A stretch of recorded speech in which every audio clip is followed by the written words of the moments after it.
Hello everyone, I'm really excited today. Damien Papworth here, coming to you from Australia's Gold Coast. I've got a good friend of mine with me today, Craig Billett. Hi Craig. Hey Damo. How are you? Good mate, good. And today I've been wanting to do this interview of Craig for a couple of months now. We're probably coming to the third month of the coronavirus crisis, the medical crisis, and obviously the economic crisis that's come with all the shutdowns and that kind of stuff. Yeah. And it's Friday afternoon, so we're having a glass of wine. So cheers to you, Craig. Cheers, mate. Cheers to all you. Cheers. Quick sip. But yeah, so I really wanted to talk to Craig about a couple of things. And Craig, your usual business, GCD. Yeah, we normally design and build displays for exhibitions and events. We travel around Australia and we get some international gigs as well. We're based at Burleigh Heads, and so we manufacture everything here and we ship it off and we meet it, and we basically sort of are working in convention centres in each state. And of course, with this situation, with social distancing, the events and exhibitions have been canned. Yeah, so let's start there, shall we? So this is what I want to talk about. So 40-year-old business, or Yes. 50, is it 40? Just over 40. You don't look that old, Craig. Well, I know, I'm not.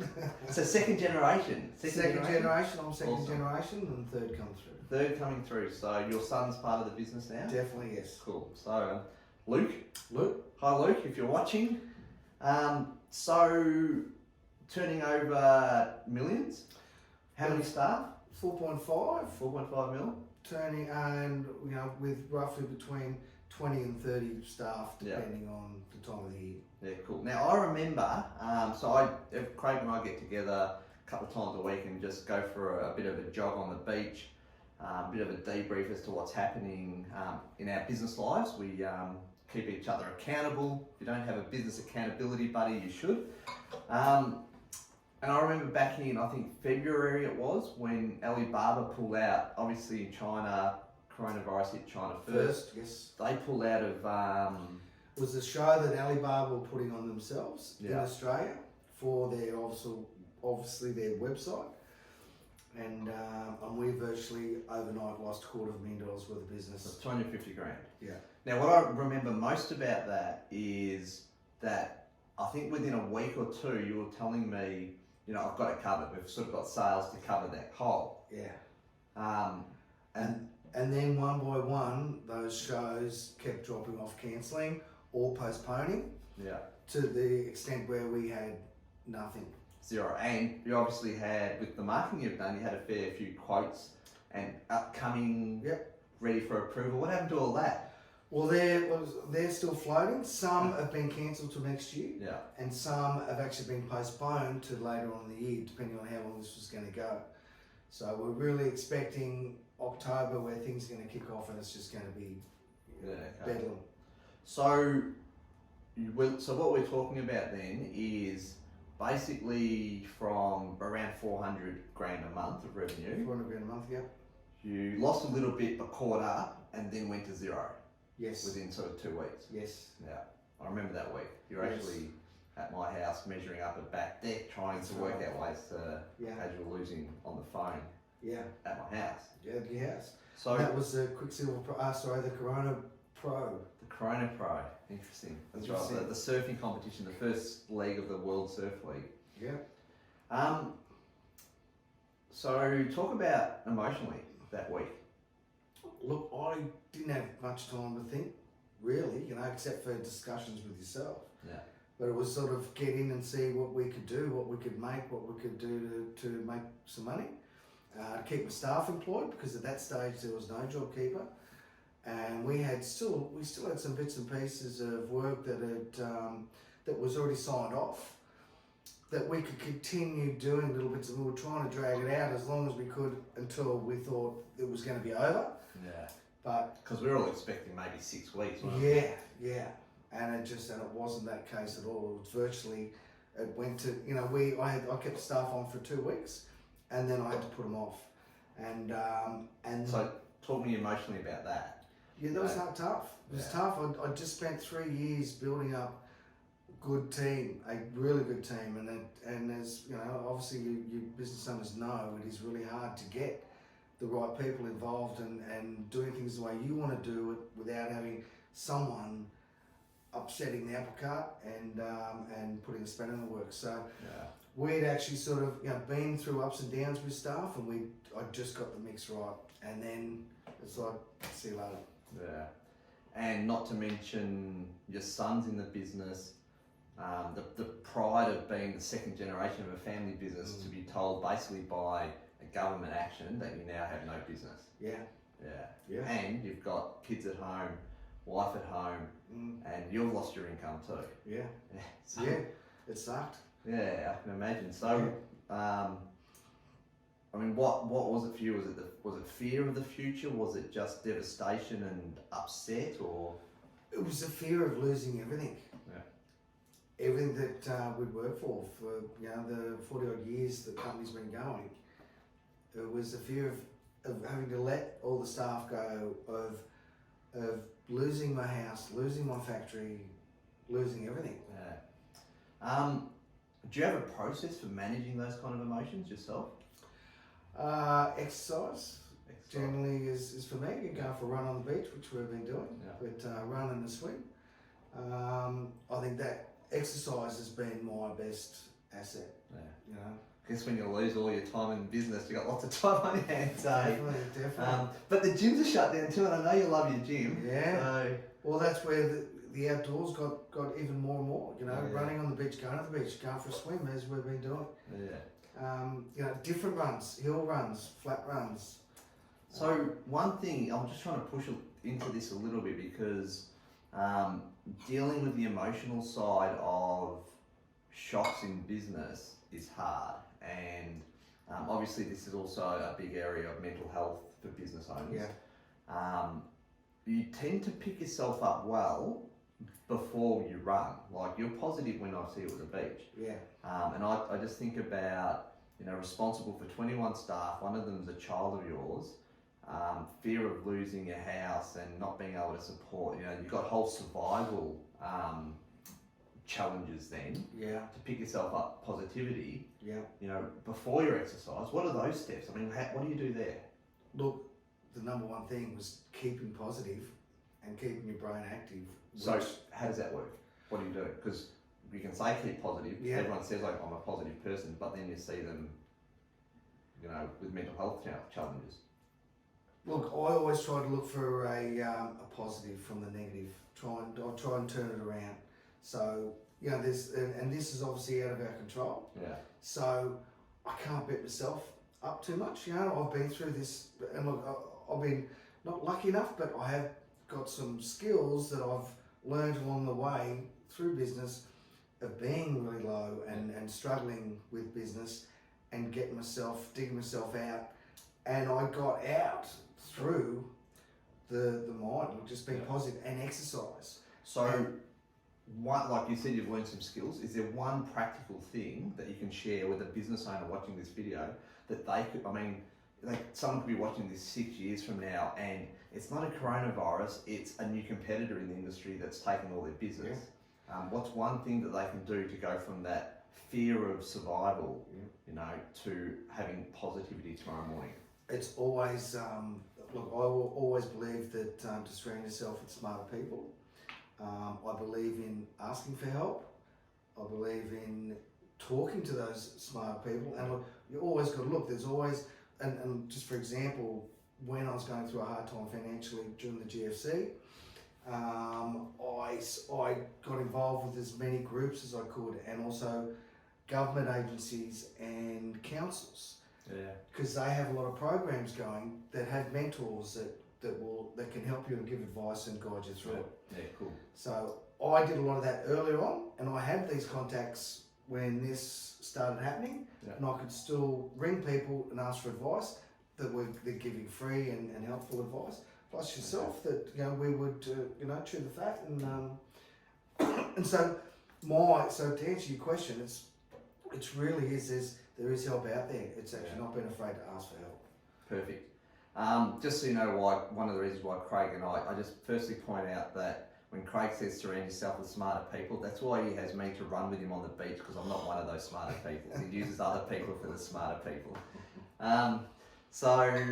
But this is one of the things why Craig and I became good mates, because we went through the GFC together. Separately though, we were mates, and we didn't talk about the devastation we were facing in GFC, and we worked that out later, that we basically had a parallel story during the GFC that we could have supported each other and shared experience and shared wins. Yeah. We worked that out when we had a lunch later, and so we decided that, well, let's communicate basically all the time from there. So go to lunch more. Yeah, go to lunch more. Friday wine, interviews more.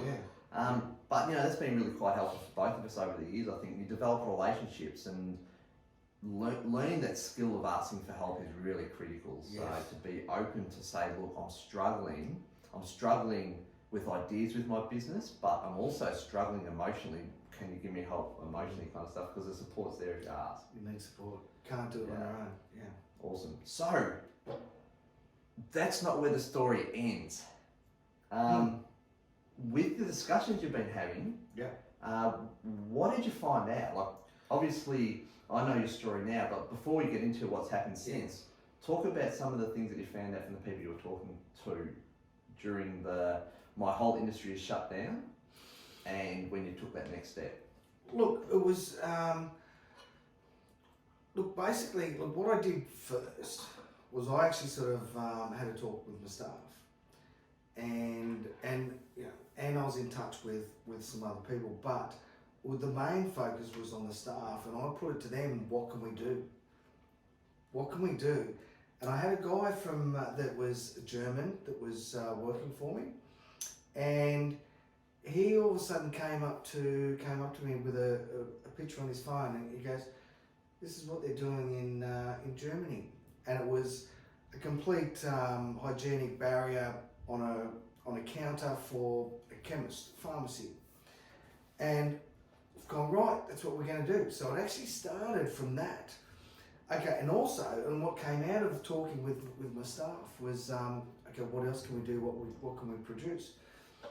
So I've got my own signage shop. So my sign manager said, let's print feature wallpaper, and we can sell that to people doing renovations that want to do a feature wall inside the home or in a business.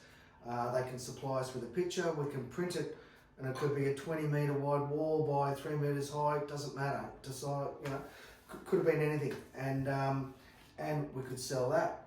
We were also at the time making crates for ourselves for our exhibition gear, and it's quite a different type of crate where it can be flat packed, and it's you don't need a screw gun to open it, or you don't need any tools, you know, like so it can pack flat. So once you've sent it off, you can actually pack it down. It doesn't take up any space, and so I thought I can sell that to freight companies, to storage facilities, to other businesses. So we started getting a pack together, and this is coming from the staff.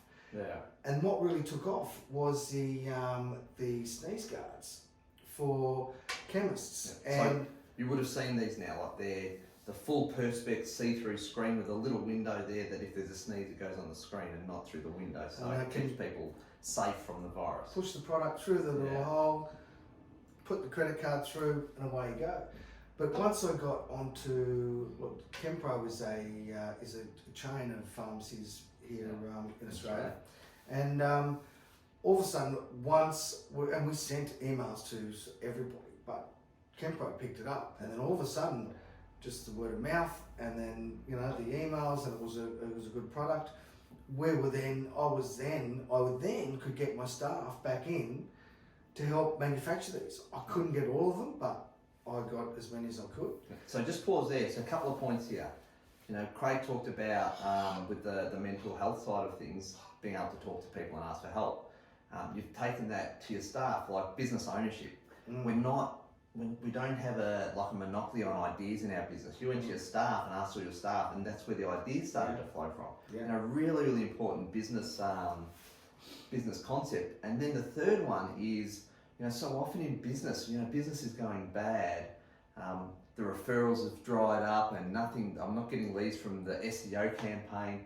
Yeah. You got up and started contacting people. You know, Yeah. you're sending emails out to people. I can remember you told me that the guys in the factory were actually out door knocking at some point. Well, that was the other thing I was going to mention is what I did is I printed our brochures that we recreated for all our new business and gave every staff member a pack. Yep. And virtually had a good chat with them and if they really wanted to keep working here and not, it wasn't a threat, but like it was an encouraging thing. If they wanted to keep working and get paid and have a job after this, help me sell, be a salesperson. Yeah. So we've got no exhibitions now. So we've got something we can sell. There's no tools work to do. Please come and help us and let's go and ask for the deal. So the staff approached all their contacts and all their, I had one guy who owned a pub. His uncle owned a pub. There was others that had pharmacies. There was others that knew people that worked in pharmacies. There was also all of a sudden we're getting little bits of work here, there and everywhere, and they felt a part of the company and the growth of the company too, and they felt good about helping the company survive. Yeah. So I made them, feel good. Part of the solution. Part of the solution, yeah. Absolutely. So, what you've done now is been part of an industry which has been completely shut down. Search for, so you've got 21 staff who have nothing to do, and found ways to move forward. And some of this timeline's a bit jumbled up if someone's trying to do the mathematics and the timeline. So we're sort of looping around a bit here, but got the team on the journey and started making some deals with a chemist chain on the Gold Coast. Yeah.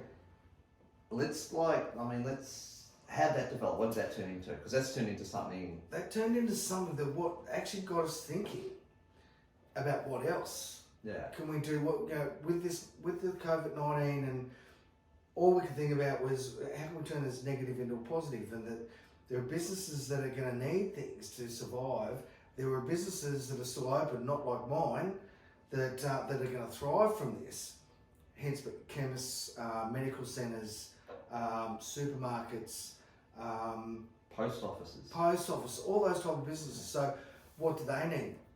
Now, and one of the next things that we designed was a freestanding hand sanitizer unit, so that before anyone goes into a shop, they can clean their hands, wash their hands, and go in. You can have a little sign on it, little instructions on how to clean your hands, and then the business logo on the top. So that started going well to the extent I got Hoyt Cinemas. They got one of our emails. They were impressed. And I've supplied these hand sanitizers throughout Australia and New Zealand. Every cinema gets one. So they've just gone out. So from that, it was gone, well, what else can we do? Pubs and clubs are going to start to open. So we developed a hygienic barrier that will go in between each poker machine, because they've still got to have social distancing, 1.5 metres, or a barrier in between each poker machine. Now the poker machines, they're all next to each other and they're all linked. So to try and remodel your showroom and spread them apart wasn't going to work. It would work if you rewired the whole showroom, the gaming area, and rebuilt all your benches. You could do it, or you could just put a screen in between. Big investment. The alternative is massive. Exactly right. Yeah. So we did a bit of a budget one as well, which is like a sock that'll fit over every second poker machine. And that's to shut that poker machine off, so you got the 1.5 metres. That's just so that people can't go and play it. Yeah. And it's 1.5 between that machine and the next one that someone will be sitting out playing. Yeah. Also, it means that the venue doesn't have to wipe that machine. So that's another big thing, and that's another big thing where the hand sanitizers come into place in each gaming area. They wash their hands before they go on. Yep. And away they go. Yeah, cool. So, it's interesting. Your industry, very, very first one to shut down, and basically it's not just you; it's everyone in your industry, everyone in events, everyone in exhibitions. That whole industry is shut. Yes. Massive impact of tourism. Obviously, tourism's shut also. Yes. But an industry like yours can actually be really instrumental in getting tourism back. 100%. But your step was there's other people like me and industries that are thriving, but also industries that are switched off, like pubs and hotels, that are going to want to get back as soon as they can, creating products with your skills, with your with your machinery, equipment, with staff, with your raw materials, that's actually helping other businesses get back. You know, it's it's quite extraordinary, and because you don't sit down waiting for a lead, or waiting for a phone call, or waiting for a referral, or waiting for someone to come through the website, you actually got up and started talking to people. There's at least 2 major chains of businesses that you've sold things to. And so obviously it hasn't replicated the amount of revenue that you've created. No, I in your believe. business. Look, it's especially since the government brought in JobKeeper. That's helped me to keep the staff also. Yeah. But it's also sort of helped me to, not be so stressed that I'm not getting a lot of work in, because there's a lot of people that don't have money either. Through this. So things are happening slowly, and look, and even today, it's just being out there and seeing people, talking to people. I've got some orders. I need a pub or a club to actually to put my screens in, for the rest of them to go, yes, okay, we're going to do it. Everyone I've spoken to loves them and wants them, but money's tight. So, but we were talking today, and I was talking to some people today. Maybe I can try and organise or set up some finance for them. There's just ways and means of sorting out problems or getting it done. The clubs and pubs need the poker machines going, because that's most of their revenue. Yeah. So going forward, just like to know, this when the events and exhibitions industry starts again, are you going to ditch this thing, or are you going to what's the plan? Plan is to keep it going. I've now got another arm within my business that I can sort of get some revenue from. Has it got a brand or a name? It's actually called Business from a Distance. That's good. Which is under GCD. Yeah. GCD being the mother company, and Business from a Distance is there. So we've created its own website, which is businessfromadistance.com.au. Awesome. Correct. And let's see where it goes. Look, there's also we've created golf carts. Sort of hygienic barriers for golf carts. Just a vinyl clear screen. Because there's a few of them in Australia. There's a heap of golf carts. That's right. And millions. At the moment, they can only fit one person in a golf cart. Yeah. No, we were just joking about this before. Go at the golf course, why don't you walk? But anyway. So in the comments, if you've got this far in the video, in the comments, I'd love to hear what your number one takeaway from Craig's story, real life story, real business transformation under pressure, under disaster, with positivity into a brand new business within 2 months. Yeah. For me, my biggest 3 takeaways are: you have to go and talk to people. You always have to ask for help. Don't wait for help, ask for it. Number 2, you don't have a monopoly on ideas as the business owner, as the owner of your business. Use everyone in your business to garner and to benefit from ideas. And 3, don't wait for business. Go out and get it. Emails, door knocking, letterbox drops. Everyone in your business's network. You don't have to wait. It's one of the biggest challenges that I find with my B2B clients, is that they're waiting for a deal, they're waiting for a lead rather than just going and getting it. Got to go and get it. So thanks, mate. Thanks, Craig. I'm actually quite blessed to have witnessed this story. I think it's as it went along, I think you're quite amazing with what you've done, and it's been brilliant. So can I just add a couple of things that we've developed and we're doing? Just a couple of things. Let's do it. Absolutely. We can have a drink in a sec. Because there's also ATM machines, so which are going to be external, going to events, in the pubs and clubs that also need that hygienic barrier as well. So we've got screens for ATMs. We've got screens for gyms, which can section off each machine, so they don't have to be 1.5 apart. Yeah. We have got a complete COVID-19 signage package, which suits every business, from floor graphics to walls, counters, you name it, that everyone needs to comply with, so that you can have people back into your business. I think there was one other thing, but I think I've forgotten about it. But look, that's. So what we'll do is I'll put a link to the Business from a Distance website in the Yep. comments below and in the first description, which I'll pin. Mm-hmm. If you're in industry and you do need these products for your business to be compliant with, obviously there's a lot of new COVID practices, rules and that kind of stuff with Rules and industries. regulations. Go jump on the website, have a look, and all Craig's products will be on the website. Yep. So just have a look at those and just really like to know what your takeaway of the story is, and obviously if you've been impacted by this coronavirus disaster, what type of experience have you had, and what has helped you through it too? That'd be really interesting to hear in the comments below. Yep. So thanks for your time, mate. Can we do this now? Cheers, mate. Yes. Thank you. Cheers. Thank you. Cheers. And an amazing story. I've been really blessed. Well, I haven't been blessed that one of my mates has to go through it, but just to see the way positivity, get up and go, has really turned it around, rather than I have to give up and walk away. Yeah. This is too hard. Definitely. Beautiful. Cheers, mate.